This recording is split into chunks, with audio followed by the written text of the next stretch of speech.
Ito si Iska. May dalawang anak ngunit maliit pa lamang ang mga ito ay biglang namatay ang kanyang minamahal na asawa dahil sa isang aksidente.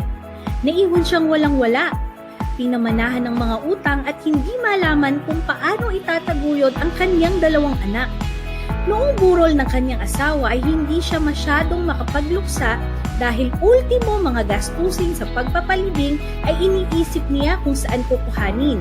Kaya nasabi niya sa kanyang sarili na hindi na niya hahayaan na maulit pang muli ito. Tulad ni Iska, marami sa atin ay gusto nating protektahan ang ating pamilya sa anumang paghihirap o sakuna. Ngunit isang katotohanan ay hindi natin kayang pigilang dumating ang masasamang panahon ng buhay. Sabi nga sa isang kasabihan, mahiwaga ang buhay ng tao, ang bukas ay hindi natin tipo. Ang mga sakuna o kawalan ay normal na nangyayari sa buhay ng isang tao. Ngunit ang tanong, tulad ng nangyari kay Iska, hahayaan mo na lamang bang itong dumating na wala kang kalaban-laban? Kaya naman, ang pinakamatalinong gawin ay paghandaan ito. Ang tanong ay paano? Buti na lang ay nakilala ni Iska ang ASCII. Ito ay isang grupo ng kumpanya na ang layunin ay makatulong sa komunidad. 1986 pa lang ay ginagawa na nila ang pagsuporta lalo na sa mga maliliit na negosyanteng katulad ni Iska. Tinulungan ng ASCII si Iska upang muling makabangon. Pinahiram siya ng pandagdag puhunan para sa kanyang maliit na negosyo. Tinuruan siya sa kahalagahan ng pag-iimpok at hindi lang yon. Ipinakilala ng ASCII kay Iska ang konsepto ng seguro. Naniniwala ang ASCII na hindi lamang sa pagkakaroon ng kabuhayan o savings, mas magiging matibay o matatag ang buhay ng isang pamilya. Kailangan nito ng insurance o seguro upang maging handa ito anumang oras dumating ang hindi inaasahang kalamidad o sakuna. Kaya naman, upang hindi na maranasan ng iba ang katulad sa pinagdaanan ni Iska, ay binuo ng ASCII ang isang institusyon na mangangasiwa sa microinsurance program nito. At naitatag nga ang ASCII Mutual Benefit Association na narehistro sa Securities and Exchange Commission noong June 21, 2006. Alam niyo ba na ito ay pagmamay-ari at pinamamahalaan mismo ng mga kasapi nito? Naglalayo ng MBA na itaas ang kapakanan ng mga mahihirap, palawakin ang suportang pangpinansyal at magbigay seguro nang sa ganon ay maprotektahan ang buhay ng kanilang mga miyembro. Ang tanong ay ano-ano nga ba ang mga programa o benepisyo na maaaring makuha ng isang kasaping katulad ni Iska? Minsan ay naisip mo din ba na sana ay may murang insurance na mapoproteksyonan ka pero hindi lamang ikaw kundi maging ang iyong pamilya? Aba, naisip din niya ng ASCII MBA. Kaya naman, inilunsad nila ang Alalay sa Pamilya Plan.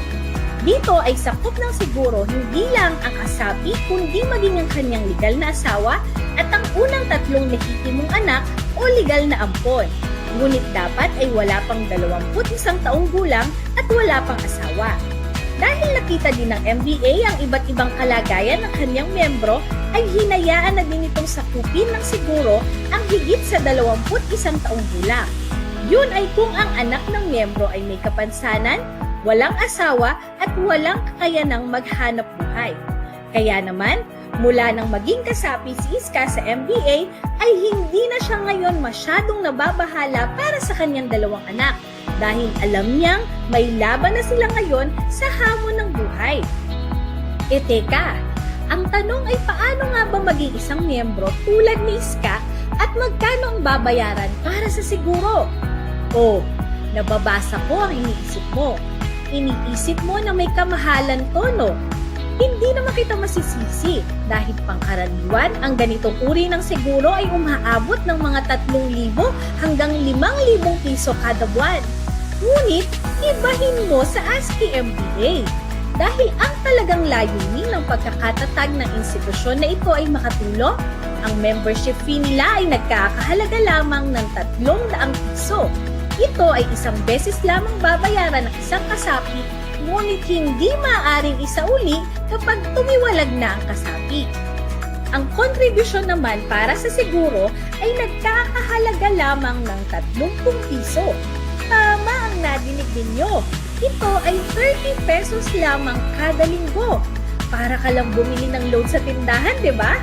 Ngunit katumbas nito ay ang mga sumusunod na benepisyo. Ang isang kasapi ay nakasiguro sa hanggang 120,000 pesos sa kawalan sanhi ng pagkamatay o pagkabaldado nito.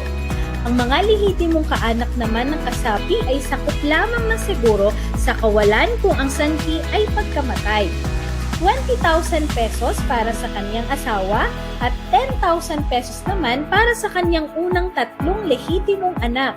Paalala, para sa mga sanggol na wala pang 1 taong gulang na kasama sa unang 3 lehitimong anak, ang ASCII MBA ay magbibigay ng benepisyo kung ang sanggol ay namatay makalipas ang 90 araw mula sa petsa ng kapanganakan nito. Ang mga sumusunod naman ay ang mga kinakailangang dokumento upang maging kasapi. Sa paghahain ng aplikasyon sa pagiging kasapi, kinakailangang maisumite ang mga dokumento tulad ng una, marriage contract, pangalawa, birth certificate ng kasapi at ng 3 legal na anak na wala pang 21 taong gulang sa loob ng 30 araw. Tandaan, ang hindi pagsumite ng mga nasabing dokumento ay hindi nangangahulugan ng di pagtanggap ng aplikasyon. Ito ay mga kahulugan lamang ng pagkaantala ng pagbibigay ng benepisyo. O di ba? Ang gaan ng mga requirements. Napakadali lamang i-provide. Oops! Teka muna!